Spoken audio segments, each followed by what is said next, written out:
I want to start with John Scalzi.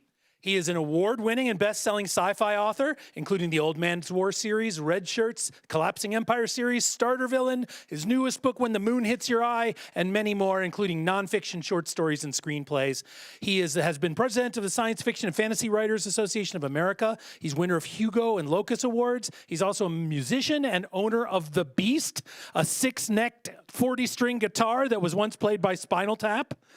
And he does unholy things with burritos, as I'm sure we'll talk about here tonight. Also, our other guest here tonight is Chris Kluwe. Chris was a writer, a social activist, a gamer, and was a punter for the Minnesota Vikings for 8 seasons. He's known for playing World of Warcraft, League of Legends, and XCOM.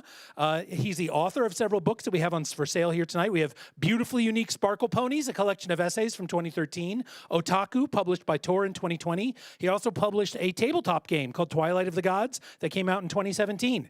And when I saw him get arrested at a library board meeting in Huntington Beach, California on TV, I was like, we got to get this guy here.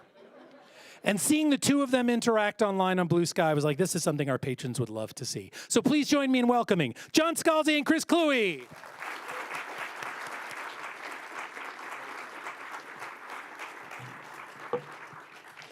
They gave you the bigger chair. Yes, they did. This is almost too big. You want to join me? That's a third date question. Yeah, that's true. That's true. So before we begin and talk about all the things that we're going to talk about, I do want to say when they originally did, I think, the graphic for this, I think I was a little bit closer and a little bit lower. So it looked like I was just peeking out from behind Chris. Wait. No, sit. Oh, sit. Just like. Which honestly they should have gone with. I mean, that is, we should have done the whole thing. It would make you look like, one of us was a Muppet. But which one? Right, which one? Which one? So here's what's going to happen. We're going to talk for probably, I don't know, a half hour, 40 minutes about whatever it is that we talk about. We don't know yet. Like, we literally been like, hey, how are you? And it's just going to go from there. So, but we will cover a lot of things. I do want to preface this with a warning / promise, which is Chris is currently running for state assembly in California. Yes. Not because I want to, but because it needs to be done. And both of us are known for being very loud and pointed and political online. And in this particular moment, if you came and are upset about people being woke, you should leave now. Yeah, you should definitely leave right now. Right. I'm sorry. I don't think we're just going to sit here and rant for 40 minutes before we get to the questions, but it will come up, and if it comes up, then we're going to say what we're going to say, and that's the way it's going to be. When you have questions, by the way, when you write them down on the cards, you can ask any question you want for either of us, and then we will go through them as quickly as we can. So we will try to get to as many of your questions as we can, but if you don't ask questions, then we will literally just sit here awkwardly for 20 minutes. Before we go to the signing. So do think of some things that you would want to ask both of us. So when is it that we first met both virtually and then in the real world? Yeah, I think it was Twitter, back when Twitter was not a Nazi bar. Right. It was 2010-ish? 2010, yeah. I've been there. I was there. I arrived on Easter of 2008. And I remember because my very first tweet was like, here I am, I'm about to eat ham. I think that was my very first tweet. Classic Scalzi. Was it wrapped in a tortilla? It was not wrapped in a tortilla. Back in 2008, I was actually much more famous for bacon. Oh, yeah, that's right. You had the bacon on the cat. I had the bacon on the cat. This is a true thing that actually happened in September of 2006. I was writing a book that would become the Ghost Brigades, and I was I was late. And so I put on my blog, because I tried to write on the blog every day, I can't play with you all today, and here's why. Number 1, I got a deadline. Number 2, then I have to go do this. Number 3, number 4. And I got to number 8, and I ran out of things. So number 8, I've got to tape bacon to my cat, right? And people were like, that's not true. You can't tape bacon to the cat. The adhesive coefficient won't work for cat fur. And so there's just this huge conversation about that, and I'm like, fuck it, I'm gonna do it. And This cat's getting baconed whether it likes it or not. I got bacon, and I taped it to my cat, and I took a picture of it, and for 2 days, it was the biggest thing on the internet, literally just everywhere it went. And so for like 4 years, anytime anything bacon related happened, someone would send it to me, and I had to finally just be like, you know. Right? Yeah. So for me, that was the year I traded my jersey number to Donovan McNabb. Right. So for those who don't know, when I played for the Vikings, I wore number 5, and that had been my number my entire career. And then Donovan McNabb joined us from the Philadelphia Eagles, and he was like, "Hey, I would like to wear number 5." And I was like, "Yeah, sure, fine, whatever. Like I don't really care." But in the NFL, generally when you give your number to someone else, you sell it. So like it's either for a new car or like an addition to your house or something. I was like, I don't want to do that. I want to do something fun. So I'm like, hey, donate $5,000 to the charity I was working with at the time for Duchenne's muscular dystrophy. Mention my band's name 5 times in a press conference. And I asked him to do it in non-subsequent press conferences, but he just did it like 8 times in a row in one press conference. So I'm like, good enough. And then the last one was, and give me an ice cream cone. Because in the Vikings facility, we had a cafeteria upstairs with a freezer that had ice cream cones in it. So I literally just wanted him to walk upstairs and give me an ice cream cone. It took him 5 years to get me the ice cream cone. And every time people are online saying like, Chris, did you get your ice cream cone from Donovan yet? Just like, no, I haven't. I'm sorry. So until eventually I saw him on set at it was a Fox Sports thing. I'm like, Donovan, can you please just like send an intern or something to get me an ice cream cone so I can tell people that yes, you have given me the ice cream cone. So yeah, the internet is a wild and strange place. And it used to be a lot nicer. Yeah. The ice cream cone is a really interesting thing. It's sort of a will they, won't they, sort of now kiss sort of situation. I don't know if there's a lot of shipping going on. But the thing is that the problem is that once he gave you the ice cream cone, all the tension was over. Oh yeah, it's all gone. Right, exactly. Well, and that's kind of what I wanted. Because I was getting so tired. People asking me if I got my ice cream cone. But it's been like 15 years. Oh yeah, no, it's been a while now. Yeah. It's the NFL's in the far past mirror now. In the far past. The great thing is that when you not quit the NFL, when you left the NFL, you became an author, right? And at the same time, I learned how to jump on a trampoline. So we had similar journeys. Yes, exactly. Very athletic. Very athletic. Yep, and then more cerebral, pursuing the books. Yeah, right. We're almost exactly. the same person. Almost the same. We average out to average height and average hair. Yep. Yes. No, that is the way it is. In those 15 years, talk a little bit about your journey, because I think actually the first time I heard about you was when you were, that really engaged with what you were doing, was when you were getting crap for being loud in public about your opinions online. Yes. Talk about a little bit about how that first happened, and then your journey to continuing to be loud and pointedly political and opinionated. My journey from shit poster to politician shit poster. Yes, absolutely. Yeah. No. So for those who don't know, when I first kind of got sort of national notoriety was I was playing for the Vikings, and in Minnesota, a group was trying to pass a constitutional ban on same-sex marriage. Same group that had passed Prop 8 in California. They had passed this same ban in, I think it was like 28 other states before this. And I was approached by a group that was against that, Minnesotans for Marriage Equality. They had seen my Twitter feed and the stuff that I had talked about, and they were like, hey, we think you would help us defeat this. Are you interested in helping us defeat this? And I thought about it. I'm like, yeah, I think I am interested in helping you defeat this. I don't think we should be enshrining discrimination and bigotry into a state's constitution. So at first it was pretty low key. I did a couple events. I think I did a radio ad for them, and like things. It was very under the radar. And then there was a letter that a Maryland state politician wrote to a member of the Ravens, essentially because he was also working for the same thing. He was fighting for LGBTQ rights. And this Maryland state politician essentially wrote this letter to the team saying, hey, you need to silence this player. I don't like what he's saying. And so I had two problems with that. First one was that is a blatant First Amendment violation. Like, you cannot do that as an elected official, especially if you write that letter on state stationery. Like, that's a problem. My second problem was, why do you care? Like, why do you care about same-sex marriage unless you are someone gay who wants to get married?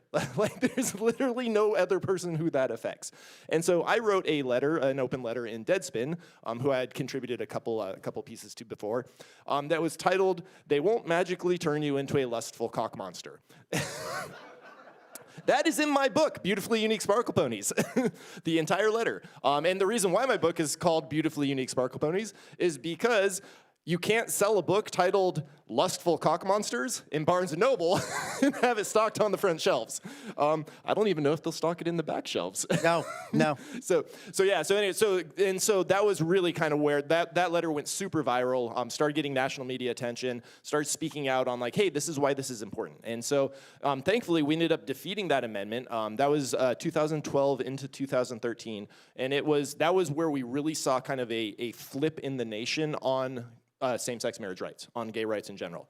And so we won in Minnesota, we won in Maryland, and then I think Washington and Maine actually passed same-sex marriage in those states. And so that was kind of, and then I think it was like 6 months later where the federal government made gay marriage legal. Which was Obergefell. Yep, Obergefell, which the current right is now trying to overturn. So I don't know if you guys are aware of that, but they are putting that into the motion. They're trying to overturn Obergefell. So just have that in your minds. So anyway, so that's where I kind of got notorious. Yeah. And then after that, the Vikings let me go, even though I had set almost all of the team's records, and my stats were the same as they were the previous years, and so I sued them, and then they had to settle for a high six-figure sum, is what I'm legally allowed to say, that was donated to LGBTQ plus charities in the Twin Cities area, including Trevor's Project, because I just wanted them to understand you cannot do this. Like, if you do this to someone, then you're going to pay a price for it. And yeah, after that, I was very happily retired until I got arrested. Until you got arrested at a library board meeting. So city council meeting about our library. About the library board. So that was last year in February. Some of you might have seen that on TikTok or on various other social media. And so yeah, so that one was, so in between me getting let go from the Vikings and then me getting arrested, I was the stay-at-home dad, very happy with my retirement. I was playing video games, taking care of my kids. It was cool. Right. Then my local city council, who here is familiar with Huntington Beach? Who here has heard of Huntington Beach? Show of hands, who here has Huntington Beach in a positive light? Who here has heard of Huntington Beach in a negative light? Yes. So that's the problem. My city started going batshit insane. And the people of the city elected hardcore MAGA politicians. They started screwing with our budget. They started going after our public libraries. And they had been going after our public library for like 3.5 years at that point. And it kind of culminated with they wanted to put this plaque on the library, celebrating the library's 50th year anniversary. Now, normally everyone would be like, great, let's celebrate the 50th year anniversary. That's fantastic. Their plaque had a giant acrostic on it that said, magical, alluring, galvanizing, adventurous. Yeah, spells out MAGA. And I don't know about you, but when I think of a library, John, do you think alluring when you think of a library? I mean, no. I guess maybe if it took off its glasses and you had a big montage where there was a glow up before they went to the prom. Alluringly. Yeah. Running your fingers over the Dewey Decimal System. So yeah, anyways, that's our city council in Huntington Beach. So when they decided to try and put this plaque on the library, I spoke out against it. I told them, here's what MAGA stands for. And I explicitly equated it to the Nazi movement. Because in my mind, they are one and the same. And I think it is becoming more and more obvious every day they are one and the same. So I spoke. I stepped out from behind the lectern. It's very important you know the difference between a lectern and a podium, because people will correct you on that online.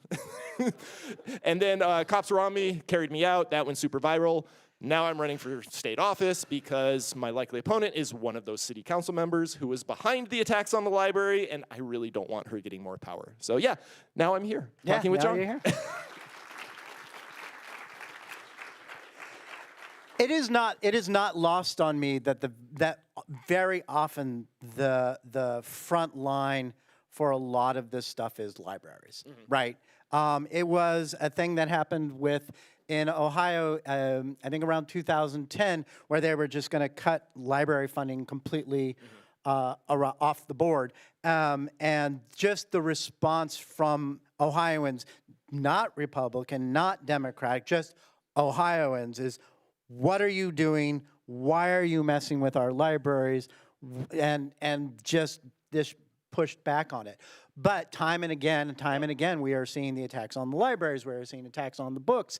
We are seeing just that the trying to nibble the to death by ducks. I was at TLA, Texas Library Association, 2 years ago, and they asked us, what thoughts do you want to have about this? And I was just basically, I said at the time, I was like, my thoughts are to, the elected officials, like, how dare you? How dare you do this? Because in any community, libraries end up being the heart of the community. Yep. I mean, you can obviously check out books and you can obviously check out CDs and everything else, but every other thing that the libraries do, internet access, helping people, find jobs and do all this sort of stuff. I use the library because I don't have a printer. I just don't have a printer because I would murder that printer every single day. Yep. The anger I feel towards printers is not rational. But I can just go to the library and print something out, and then I don't have to murder any printers. Yep.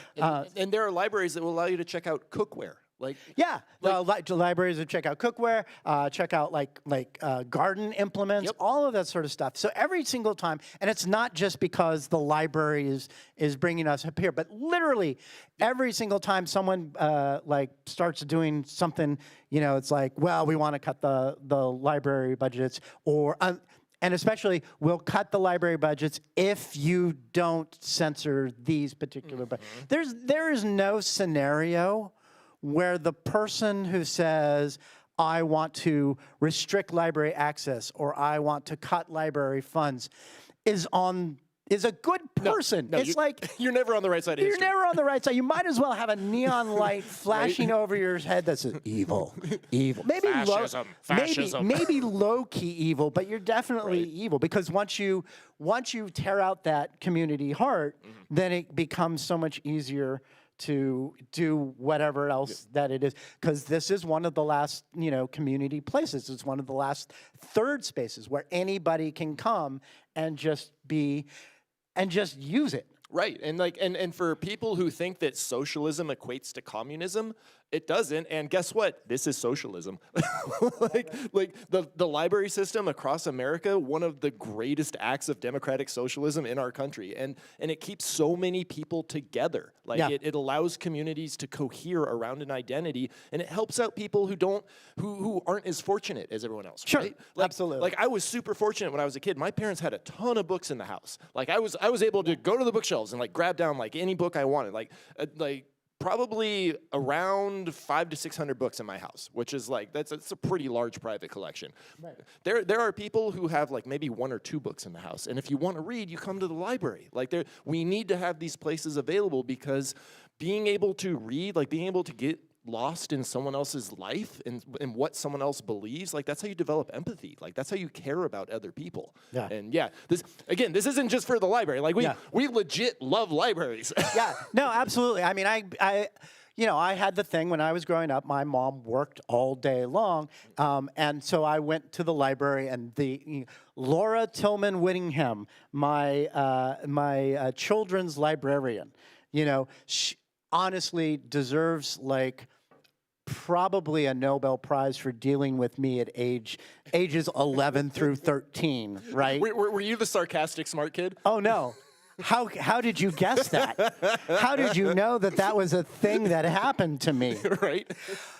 This is absolutely true. My friend Michael Burns, who has known me since junior high, he was doing one of those things. He was doing a death cleaning, which is not that you're dying, but you're like, if I were dying, what things would I want to, what would I want for my heirs to save, and what would be thrown away? And then you just do it ahead of time. So he was doing that, like, I'm clearing a whole bunch of stuff. And he found this box, and in it, he found a 9-page comic book that I had written and illustrated called The Kids of Sandburg Junior High, which Sandburg Junior High in Glendora, California. And literally, the whole thing was me, introducing all these kids. And I'm just reading this thing because he sent me a PDF of it. And all the 13-year-old me had a lot to go in terms of lots of things. Like my character development for all of these characters were, this is Andy. Andy twice tried to set fire to the school. But he's a really nice guy. Like, literally all the kids were like that. It's like, he did something heinous. It's actual felony. But when you get to know him, so I'm thinking about, what was it about 13-year-old me that wanted to set fire to the school so much? Right? Yeah. So I'm happy to say that my character development has improved. Yeah, I would say so, yes. Slightly. My drawing ability has remained flatlined, just completely. But there I was at the library, like all the time, and very much the staff was very patient with me. I read through the entire science fiction collection. I was one of the little library assistants and all of that sort of stuff. And honestly, it probably kept me sane as a 12-year-old, just to have that place to go to, waiting for my mom to come home, rather than staying at home and watching cartoons on Channel 13. Yeah, well, and I think that's also a really important point, is that libraries do provide safe spaces for kids.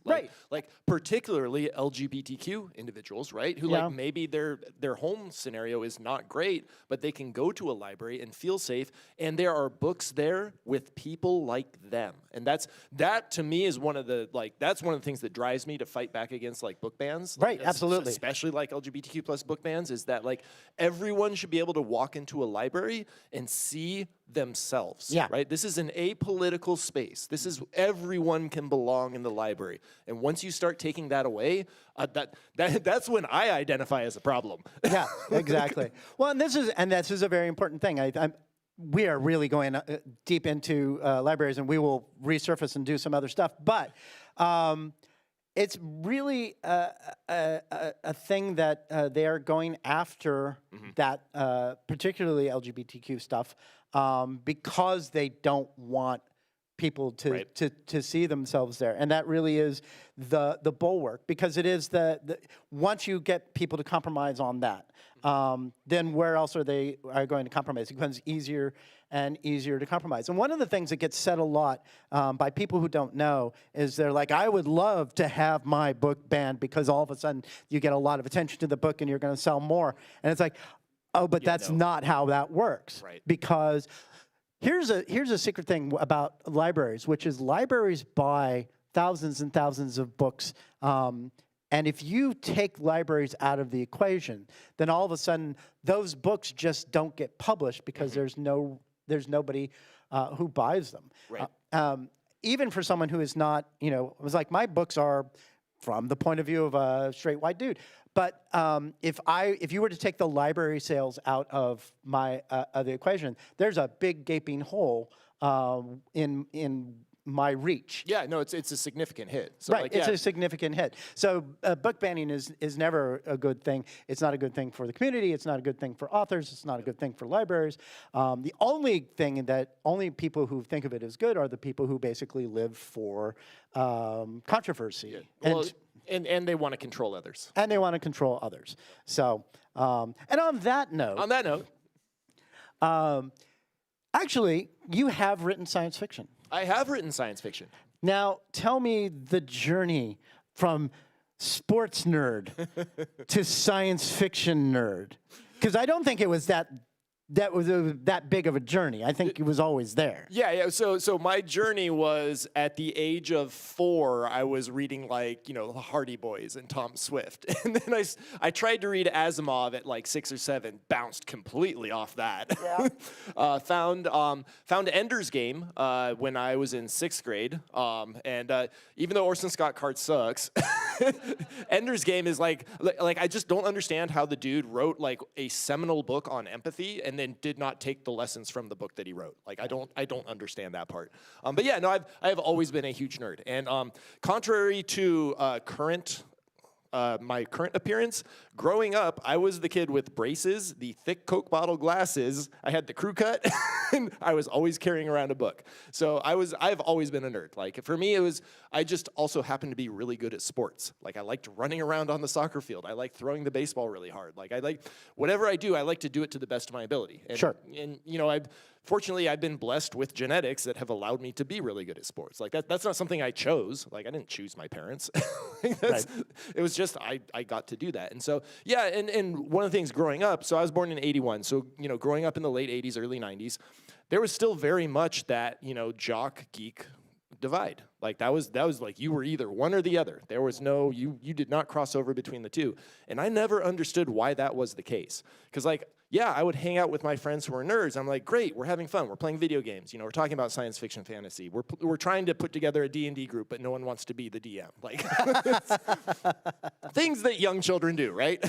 But then at the same time, I'm also, the all-star on my baseball team. I'm the all-star on my soccer team. Like I'm pushing my parents to be like, hey, this soccer team isn't good enough. I want to play at a higher level. Like I want to challenge myself. And I never got why those two things had to be separate. Like why can't I do all of these things? Like, why can't I try and be good at everything? And I think that's something that we really need to help kids understand is that, you should be able to do all the things. Like, you should be able to try everything. It's a yes and not a no but. Right, yeah, exactly. Like, you don't limit yourself. Like, try to do everything. And yeah, you're not going to succeed at everything. Like, no one succeeds at everything. I mean, I can't sing. Like, I have tried. I'm not good at it. If I put more practice into it, I'd probably be a little bit better, but, that's just something I'm not going to be able to do. But it's still something, I enjoyed trying to do. I'll sing along in the car. Yeah. But yeah, try all the things, and we should be encouraging kids to try all the things. And so yeah, no gatekeeping. Like I hate gatekeeping. Yeah. No, I'm 100%. Yeah. So that is kind of the background of what led me to write science fiction. Is because growing up, I never thought I was going to be a writer. Like I thought I was going to be athletics was going to be it. Because I was pretty good at athletics. Not to toot my own horn, but I figured that was going to be the career path. But I also really loved reading. And so if you want to be a good writer, you need to read a lot of books. Like that's the only way you do it. You got to read a ton of books because what's going to happen is you're going to see other people's styles. And then once you first start writing, you're going to crib from a lot of other people's styles. Same thing as in music. But eventually you start developing your own voice. And then once you develop your own voice, then you start going and going and going. You start refining that voice. So if anyone has aspirations to be a writer, read books, and not just in the genre you want to write in. There we go. You need to read across all genres. Yeah. Because it exposes you to a vast array of different voices. You can pick out what works and what doesn't. Yeah. No, and I want to accentuate that. I think that I sort of entered science fiction kind of from a weird space. I was a journalist for years and years and years and years. Maybe not years and years and years and years, maybe just years and years. But when I was a kid and I figured out that writing was the thing that I wanted to do, I was reading Asimov and I was reading Bradbury and I was reading Heinlein and stuff like that. But the people that I looked up to were people like Mike Royko and Molly Ivins and, these newspaper columnists who told you what it was all about and did it with style, and getting on their wrong side would be your life would be over, right? And I was like, that is the life for me. I want to be able to write 800 words of pontification and just, do that for a living. So hot takes all the way. So my first job I went to school in Chicago because it was a good newspaper town at the time. I wrote freelance. I spent my my junior and senior years in college basically going to concerts every night, being a music critic. My first job out of college was as a film critic. I did that for a number of years, and then I got a newspaper column where I gave my opinions. I assumed I was going to do that for the rest of my life. Right. And then eventually I started writing novels. First time I wrote a novel was because I was going back to my 10th high school reunion, and they would be like, have you written the novel yet? And so I was like, yes, I have. I have written the novel. Spite is a great motivator, by the way. Spite is such a great motivator. I use that so often on the field during practice. It is. I will not wish ill on people. And I try to be magnanimous about it. But if you've ever said anything mean about me, I will remember until the heat death of the universe. Like, I have a friend who's a very good friend who I love deeply. But in 2001, I was explaining the concept of old man's war to him. He's like, yeah, I don't think that's going to sell. And then it sold, and I sent him a first edition. And then every single time it did something else, I just thought of him. I'm like, who's wrong now? Oh, you're still wrong. Oh, it's been 20 years of being wrong? How's that for you? I don't tell him. I keep it all in here. It's a good thing this isn't public. Oh, no, thank God. Thank God. I don't think he remembers. I'm 100% sure he doesn't remember being like, oh, I don't think that's going to work at all. It's probably like, great, John sent me a book. This is fantastic. It seems highly derivative of Starship Troopers. Fuck you! But the point is, back to the point. Back to the point. But I wasn't going to be a novelist. I came into it backwards. But all that training, all that, the writing for journalism, all of the stuff where the style of the folks who were doing newspaper columns. When I was a movie critic, exposing myself to Nora Ephron, Elaine May, who did, The Birdcage, William Goldman, Ben Hecht, if you want to go further back, all these wonderful screenwriters, and then incorporating all of that into the style of what I did. I write science fiction the way I do, not just because I read science fiction, but also because of the movies and also because of the journals. Everything is fodder. Right, exactly. And so for my science fiction book, so for Otaku, like, a lot of the action scenes in there are like, okay, this is like, I know how to move my body. Like, I am describing, like, this is how, like, my body would move in these situations. And so, yeah, you can draw inspiration from everywhere. Like, you just have to put words on the paper. And you have to accept the fact that a lot of times those words won't be good. So you're going to have to go back and do them again. Yeah. And, sometimes it works out. Like, sometimes you get a first draft where you're like, wow, this is really, really good. Most of the time it's going to be like, okay, there's an idea here. Yeah. Well, I think this is actually important. This is the thing I always tell people is like, how do I start? I was like, you start. Yeah, just start. You have to start, and you do have to do it. I just actually wrote When the Moon Hits Your Eye. There's a chapter in there. I think it's chapter 23, where it is. It's about a writer who has written those first 3 chapters and just continually workshops those first 3 chapters over and over and over again until they are finally told, you are not allowed to workshop those chapters anymore. You need to actually continue. And don't worry about it being bad, because it's the experience of nearly every single writer that the first time it gets out of your body, it's bad. This is the thing that really gets me, is people are like, I have this great idea and it's so perfect in my head, and then when I try to write, it's terrible. And I have to break the bad news to them. Your brain has been lying to you all this time. Your brain has given you the shiny, shiny bits and has never given you all that connective tissue and all those gnarly, thorny plot problems. It's just giving you like the highly photoshopped version of the idea. It's like seeing someone on the football field kick a 50-yard punt and not seeing the hours and hours and hours of running half gassers and in the weight room and practicing your drop over and over and over until you can do it without thinking about it. Because you got to put in the work. Right. And I think part of it is because people think, well, I write all the time. I send out emails. I talk, I text, and I, Totally different skill. Yeah, and it's all that sort of stuff. But the way that I say it to people is, you can sing, but here's a guitar. If you've never picked it up before, give me a guitar solo. And people are like, well, I can't.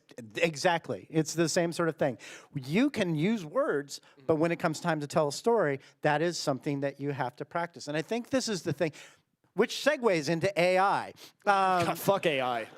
Well, yes. Yes, and. But so much of the allure of AI is that it makes that part, the 10,000 hours, all the practice on the football field, everything that you have to do, it makes it at least superficially feel like you no longer have to do any of that. All you have to do is say, I would like a story about kittens who fight crime. And then there's something that's like, wow, that looks passable. Unless you know how to write. Yeah, unless you actually know how to write. Or if you're a poor editor who all of a sudden gets inundated with 500 kitten crime fighter stories that all sound exactly the same. It's like going into the weight room with a forklift and using the forklift to lift the weights, Yeah. and then saying you got a great workout in. Yeah, exactly. You didn't do the work. It's been really interesting to watch, and I'm sympathetic because a couple of years ago, before it was very clear that, this is trained on stuff that actually no one gave consent for, I was playing around with Midjourney, and I would actually give it phrases that had nothing to do with anything just to see what had come up. One phrase I used was, I did not ask for love, but I will take it if it is given. And I put that into Midjourney just to see what would come up, right? And then, and it's trying as hard as it can. Trying to fill in the blanks. Trying to fill in the blanks. And you're like, oh, this is cool and interesting. And you do it one time and it's amazing. And you do it 100 times, you're like, okay, I can see where it's going. Right. And you do it 1,000 times and you're like, oh, dude, I know exactly what your style is It's now. all derivative. It is literally all derivative because that is the way that the AI works, and there is some seductiveness to that. I mean, I do electronic music, right? I play the sort of electronic music that only appeals to mid-50s white men, right?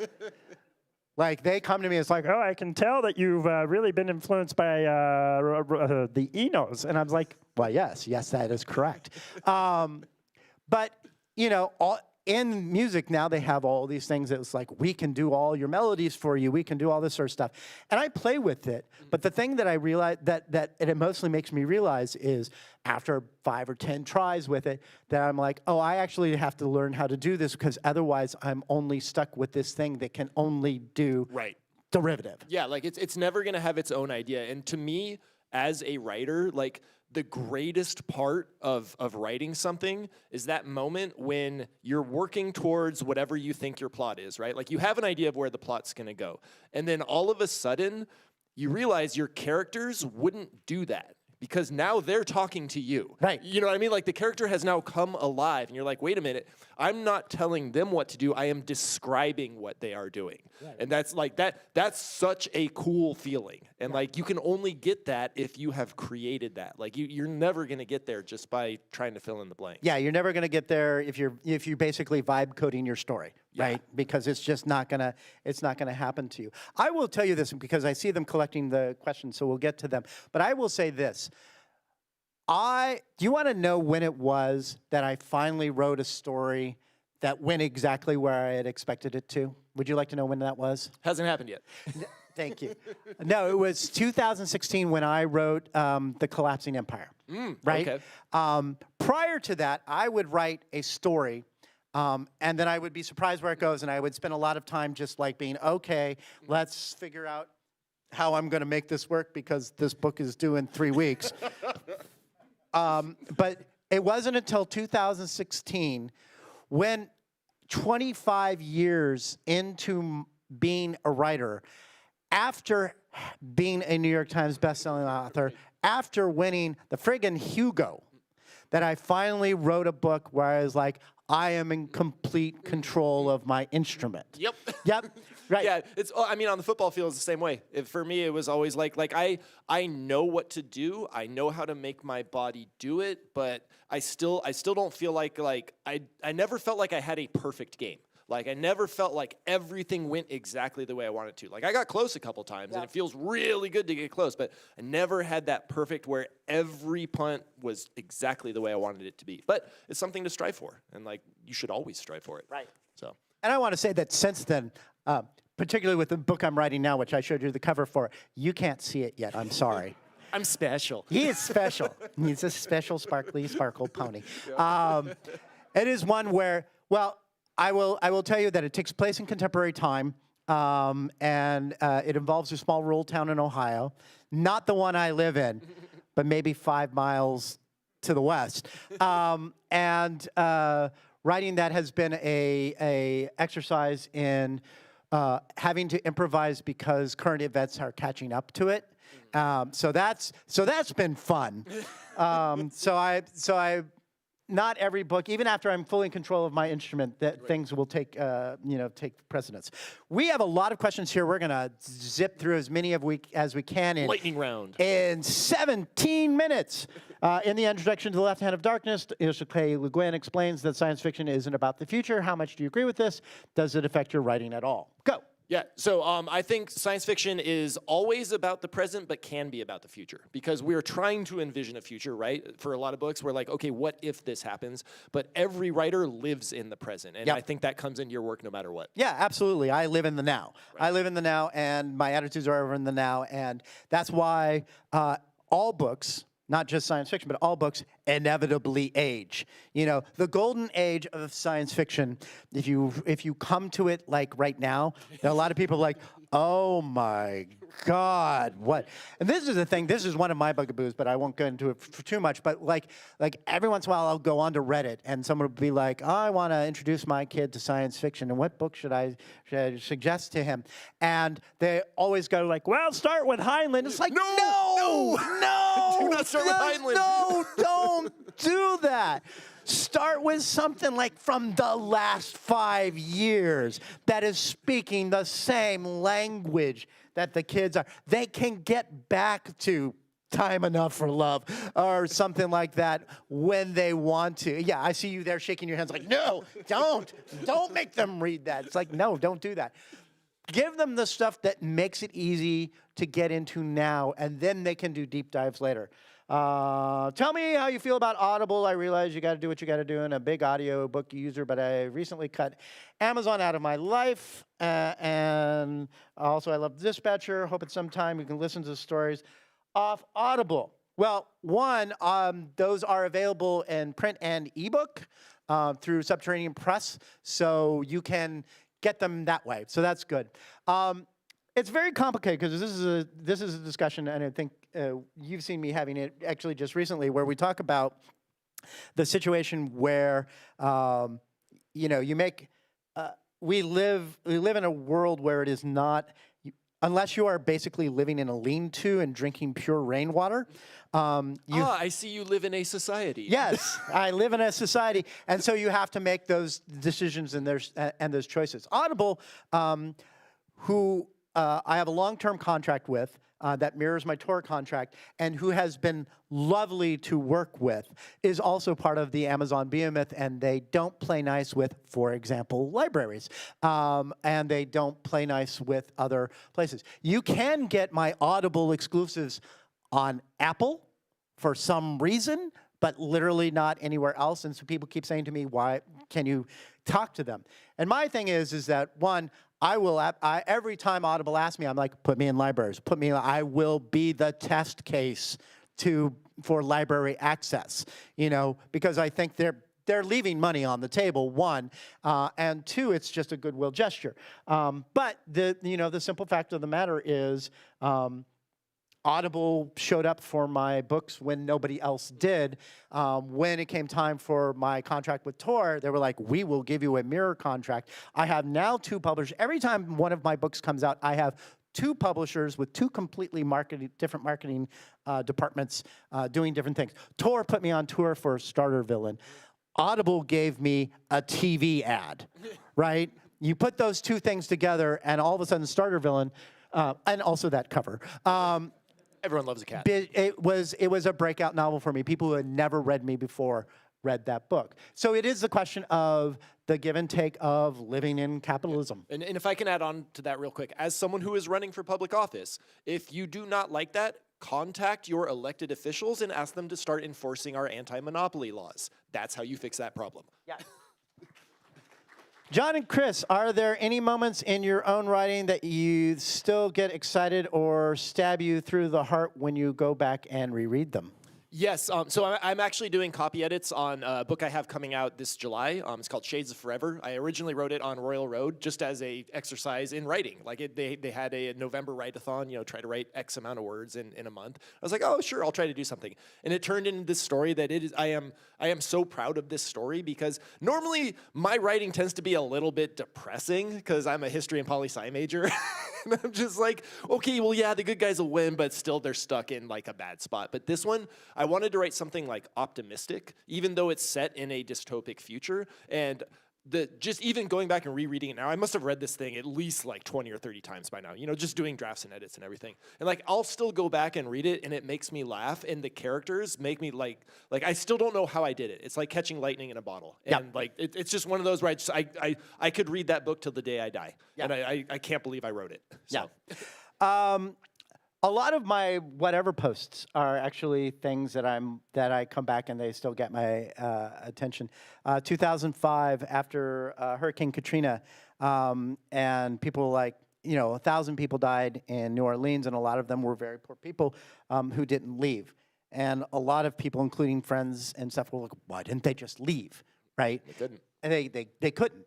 But you can't just say they couldn't because then they'll just argue with, "Well, they had buses," and I was like. No.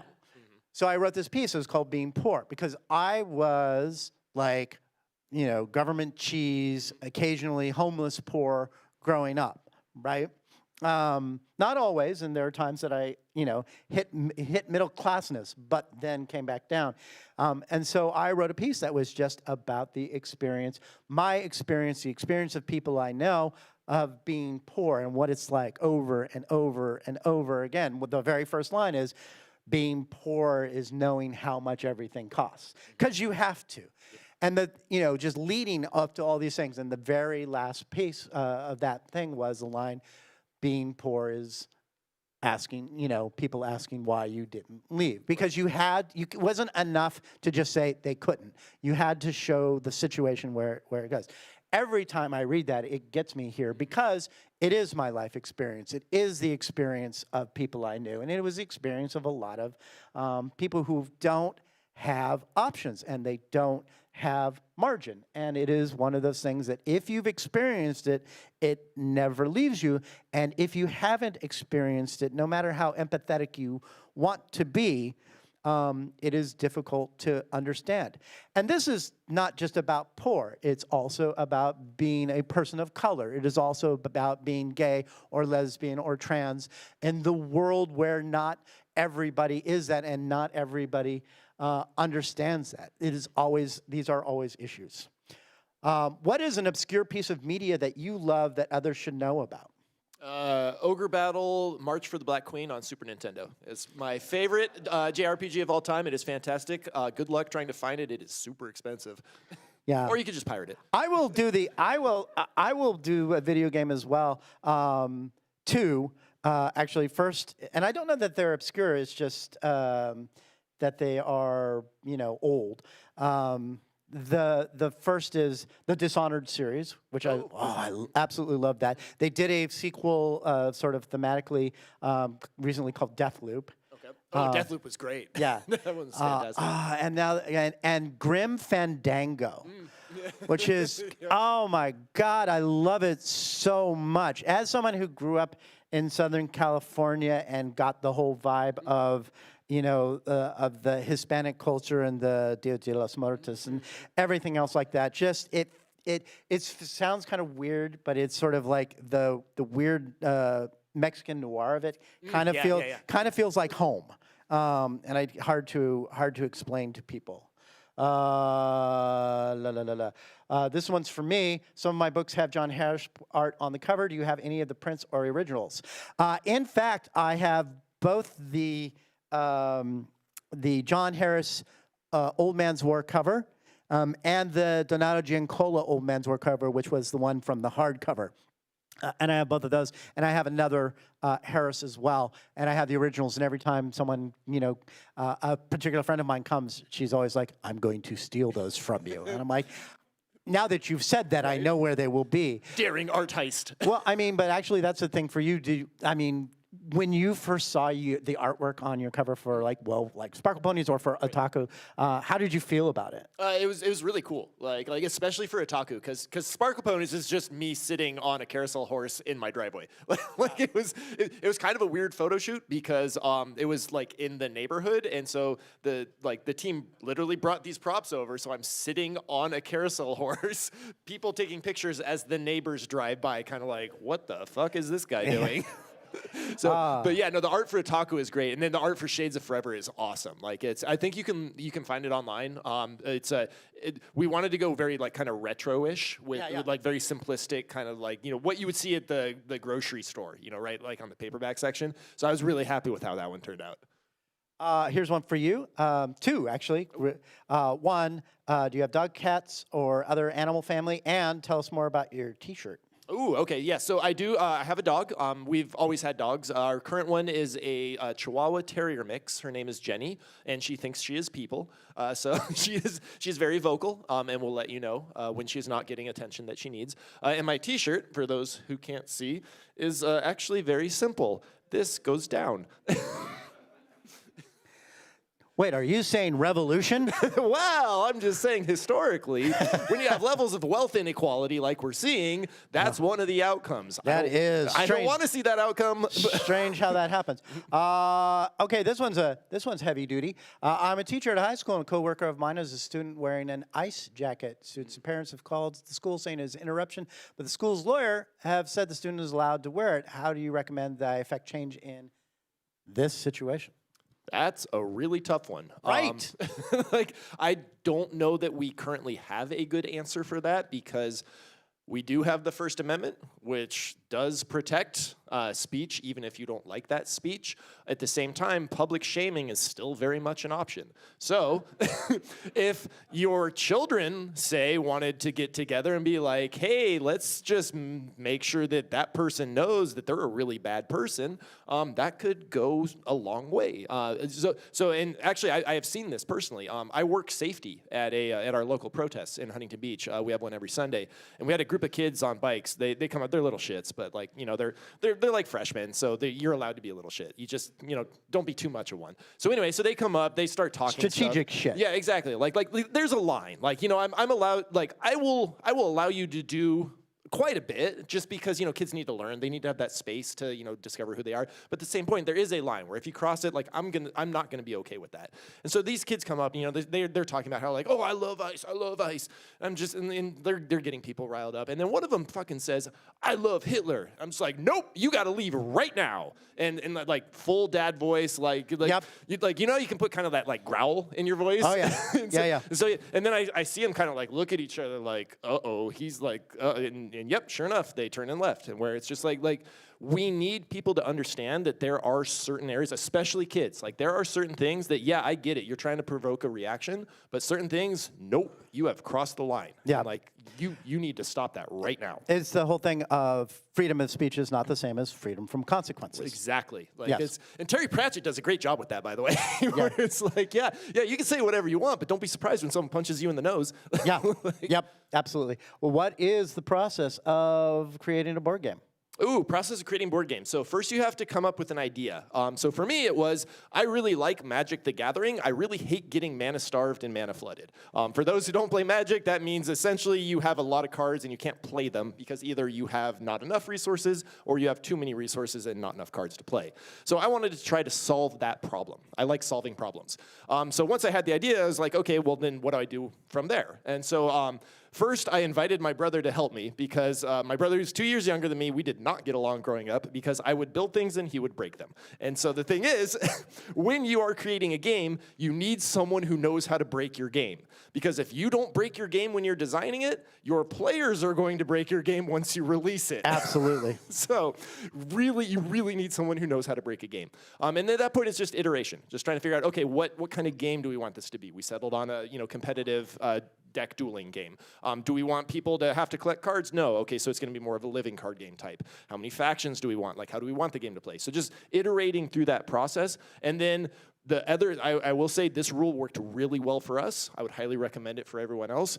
Always try an idea once, because you do not know which ideas are going to work until you actually try them. You may think an idea is stupid and that it will never work, but until you try it, you don't know for certain. And there were a couple ideas where I was like, nope, that's the dumbest thing I've ever heard. And then we tried it, I'm like, that is in the game. So don't be afraid to try ideas. If you could travel back in time to witness but not influence any historical event, what would it be? Ooh, that's a tough one. I think that one I would probably want to see maybe the invention of actual like human speech. Like, I think that would be really interesting. Like, when did it turn from like grunts and like nonverbal signals into actual like, okay, we're communicating? Like, and obviously with the caveat that you need to be able to understand what was going on, right? I think the first word was probably some iteration of, dude. Right? Or just like, fuck! Dude, what? I literally just wrote a story that's called 3 Days, 9 Months, 27 Years. That is about time travel that very specifically, and I believe it, says this is impossible. No matter what you do, you will influence the past once you arrive in it. Because one, you weren't there before, and even just standing in the light, you have interrupted a photon that would otherwise have hit the ground. You don't know where things go from there. So I have a short story in Sparkle Ponies on time travel, and to basically to sum it up, the end result of time travel, in my opinion, is the instant you make a time travel machine, it blows up because someone's going to come back and get rid of it. All right, we got a minute and a half. We can go a little over. Okay, good, because this is for you. Oh, okay. Because I don't know the answer to this one. Uh-oh. As a first-time political candidate, what advice would you give to others considering running, and what is the thing you, as a candidate, think is the most helpful for supporters to do to help you? All right, so things you need. You definitely need a support structure. So make sure your family is okay with it. Make sure that you are okay spending a lot of time doing political stuff. Get to know the words call time. Call time sucks. Call time is when you and your local fundraiser get on the phone and you start calling people and you ask them for money. Because unfortunately, we don't live in a country that has publicly financed elections, and we still live under Citizens United. So you're going to have to raise money. It sucks, but it's part of what you have to do. And then go out and talk to people. You're going to have to talk to a lot of people. You're going to have to go to events.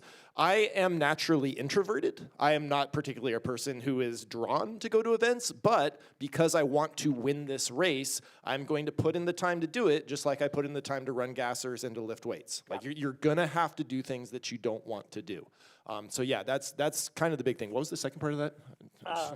What can the supporters do to support you? Spread the word.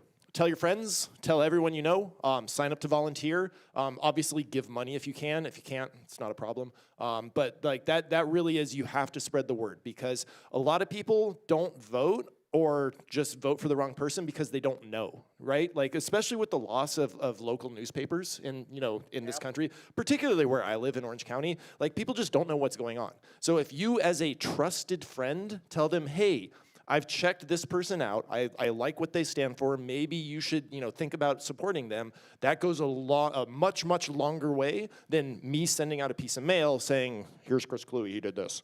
Like people trust their friends. People trust the other people around them. It's very hard to sway someone just with a piece of campaign literature. Yeah. We both had careers before becoming authors. Would we like to have our career or the other person's career? Ooh. Now, I know what you did. But again, I was a journalist. Specifically, I was a film critic. and then a newspaper columnist. So those are our choices. Yeah, so I think I would rather stick with mine because even though it's a lot of like hard physical labor, like I enjoyed I'm not gonna say I enjoy doing that, but I know I can do it, and I actually I like running around and doing stuff, and I don't know that I would like say for example I'm sure you had to cover movies that you just really didn't like, right? Yes. No, the thing about people like, oh, it's so great being a movie critic. No, there's 10% of movies that are amazing and you want to tell people about them. There are 10% of the movies that genuinely suck, and you can say so much about those. But then there's 80% that are like, well, that was a thing that existed. Yep. Right? Can I get my 2 hours back? Yeah, and then you were like, how do I actually make, well, this was a movie that is doing the thing that it, that makes it interesting for the person who's reading it. Yeah, and I don't think I could do that. It's a slog. Yeah. Also,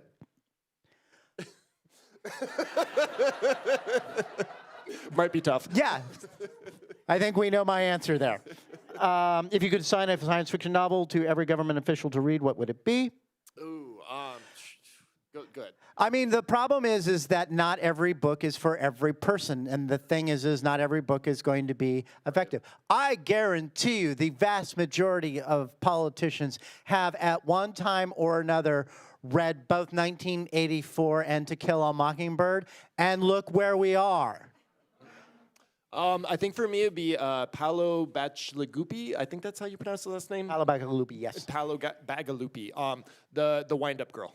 Because that one I thought was just it really kind of went into climate change in a way that made it real for me. That I think like at the time I did not realize just how bad like things were gonna get. And like I wish more people read it. What burrito ingredient did you try once and never again? I don't know that I've ever actually had a bad burrito because I've never had a John Scalzi burrito. Welcome to my house. Yep. No, so this is a true story. So I am famous for doing hideous burritos online, right? Just like where I will put these ingredients and people are like, okay. Holy crap, why did you do that? And at one point on the Joko cruise, which we have both been on, we were in Laredo, and they were doing a food festival along with the concert, and a bunch of people were like, there's this guy on the boat who makes these horrible burritos, and we want to know how you as actual Mexican chefs feel about this. And they were like, look, if he's just doing it to himself, it's fine. If he starts doing it to other people, then there's a problem. Burrito war crimes. Burrito war crimes. So gummy bears. No, gummy worms. Gummy worms. That was the problem. 2 more questions, and then we had to stop and get to the signing. How do you get into the headspace of writing from a character's perspective if that character is very different from you, a woman, someone of a different age, etc.? You just got to put in the time. Like it's like anything else. You got to. What I've found is that like I can't write in small chunks. It has to be like I need at least an hour, like usually more like 2 or 3. And then as I get going, then I start inhabiting that headspace. And then also do your research, right? Like if I just say, oh yes, I can write from the perspective of a woman, and like if I've never read any books written by women, what the fuck do I know what I'm talking about? Like just making shit up at that point. Right. So yeah, you need to do everything you can to sort of like recreate how that person would be thinking. And obviously you're never going to fully get there, but the more effort you put in, then the more realistic it becomes. And then also talk to people, right? Like if I write a book that features a black woman, I'm going to talk to black women to be like, hey, is this accurate? Right. If they say no, I'm going to be like, okay, please help me. Right. And there's actually kind of an institutionalized version of that, which is called sensitivity readers, and that's actually extremely useful. I remember the first time, I read Zoe's Tale, and it was really the first time that I wrote from the perspective of a woman character and a 16-year-old woman character. And the first couple tries were really, really, really awful. And my male friends were not useful because they said, and this is, I swear to God, this is truth. Well, just go hang out with 16-year-old girls. I mean, do you hear the words that are coming out of your mouth right now? The good news was I did not You were not arrested? I did not go and hang out with 16-year-old girls, but I did, in fact, know people who had been 16-year-old girls. And so I relied on them. My wife, for one, Mary Robinette Cole for another, my friend Karen Meisner for a third.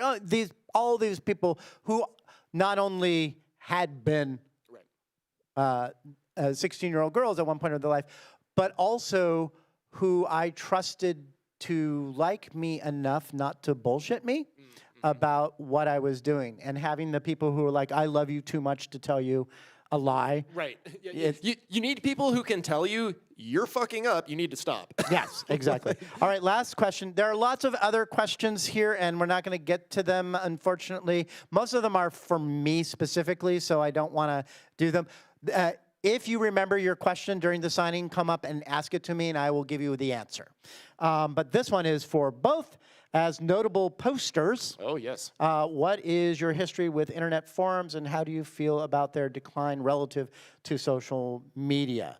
Well, forums means a lot of stuff. Right. I mean, I was on a BBS in high school, and then, of course, the Usenet, and then, I was on the Prodigy forums, and on AOL, obviously, because I worked there for a while. So there's a lot of backstory. Yeah, I was going to say, I think my first experience with, being online posting would be, like being on AIM and then playing MMOs, right? Like Ultima Online or EverQuest, kind of that really early age. And then that sort of transitioned into, video game message boards, with the World of Warcraft Realm forums being the most notable example for me for that. But yeah, no, I think the internet was a lot more of the wild, wild west back then. And then forums were a lot more self-regulating in terms of if it was moderated, generally it was moderated well because the people there cared, right? If it wasn't moderated, it was anything goes, and it was pretty bad. Yeah. So currently, I think we don't have that as much, but if you find online communities, make sure they are moderated well. And it needs to be an investment by everyone in it, because the instant you start letting bad actors in, they will take over your forum and they will drive everyone else out. Yeah. So, well, it's the Nazi bar theory. yeah, exactly. That's precisely what it is. And that's why you see so many people moving over from Twitter to Blue Sky. Yeah. Because Twitter is now the Nazi bar. And Blue Sky for now is holding out. And having the nuclear block helps a lot with that. Oh, yeah, no, it's great. I'm a big fan of Blue Sky, because when you block someone, literally every communication that you've ever had with that person just disappears. Yep. So they can't, Yeah, they can't screenshot anything. They can't quote post. It's just like you're you're are done. now not on the same plane. Yeah, it's actually beautiful. I feel so. I am old, and so I have been through probably 6 or 7, maybe even 8 iterations of the internet now, and there have always. I feel nostalgia for things. I used to be on this Usenet group called Alt Society Generation X, right? And it was the first time that I did the thing where you had that community, and it was a genuine community of people who are just all over the country coming into that one place. And every once in a while we'd get together and we'd have little groups, and we call them tingles. We're having a tingle in Vienna, in Virginia, And no one said that's a terrible name. Look, it was the 90s. It was a different time. But it was a very specific tone and feel and vibe, just like early Twitter was. I remember when I came over to Blue Sky, and when I came over to Blue Sky, it was I was number 46,000, right? And it's now up to 42 million. And there was just the feel of it was, anarchic and beautiful and everything else like that. And when Twitter finally imploded, and when I finally left it for good, I was genuinely grieving what it used to be. And it sounds really weird to talk about, I am now grieving what Twitter used to be. But it wasn't that I was grieving the architecture of Twitter. I was grieving the connections that I had with people. The bonds, the social community. The way that I got to talk to people who I otherwise would not necessarily had any sort of direct connection to. I got to meet, if you're a Gen X person, you will know how important this is. I got to meet and hang out with Alison Moyer of Yaz, right? She and I used to talk back and forth. This is a foundational performer for me. I I got to meet William Gibson. Yeah, absolutely, because you hung out on the internet, and she was like, well, I'm coming in concert. We should hang out. I'm like, I have met so many stars, like literally just all the big, if there were a famous person in the 90s, I met them, right? So I do not freak out easily. But Alison Moyet were like, I'm about to meet Alison Moyet. I'm about to meet Alison Moyet. Don't freak out. Don't freak out. Don't freak out. Don't freak out. And my wife's like, are you okay? I'm like, no. And when I met her, she was like, she comes, gives me a big hug and says, like, you have to take a picture with me right now because my daughter and my husband are big fans and I want to make them jealous. I'm like, fuck yeah. Yes. Right? Absolutely. But you wouldn't have had that sort of connection without it. So when it went away, when it was manipulated, when it was used for what it was used for, when it turned into a Nazi bar, you missed that. Right. You absolutely missed that. And it's just the recognition that time changes, everything changes with it. You know, right now it's blue sky. It's going to be something else in the future. It's going to be something else in the future. But this is also very important. This is why I say to people, particularly creators, but everybody, the most important thing you can do if you want to be online is have your own space that is not controlled by somebody else. I have had Scalzi.com since March 1998. Whatever, my blog has been there since September of 1998. It is probably, no offense to my novels, which are great, but whatever is probably my life work. When somebody does that hastily assembled master's thesis, they will draw on whatever more than they will draw on anything else. It is a testament of my life in a very specific way. And it's only because it cannot be screwed with by a billionaire who just comes in and takes all the toys away. Yeah, and I think the other thing about particularly social media is that, like, as human beings, we want to form connections, right? And like, it's, as you said, we grieve when we lose those connections. And like, even when technology changes, like as humans, we don't really change that much. Like, you can go back through the history of humanity. It's just like, yeah, technology changed, but people kind of acted the same way. Yeah, we're running the same wetware as we were running 30,000 years ago. Yeah, so it's like that's the thing, is like, find your communities, you know, find your people. Social media is great for finding new people, and like, just, you know, relish those communities while they last. But sometimes, you know, the technology changes, and then it's like, okay, well, you got to change with the technology and find your new community. Yeah. Like, and on that note, thank you all for coming out to see me thank you, everyone. and Chris.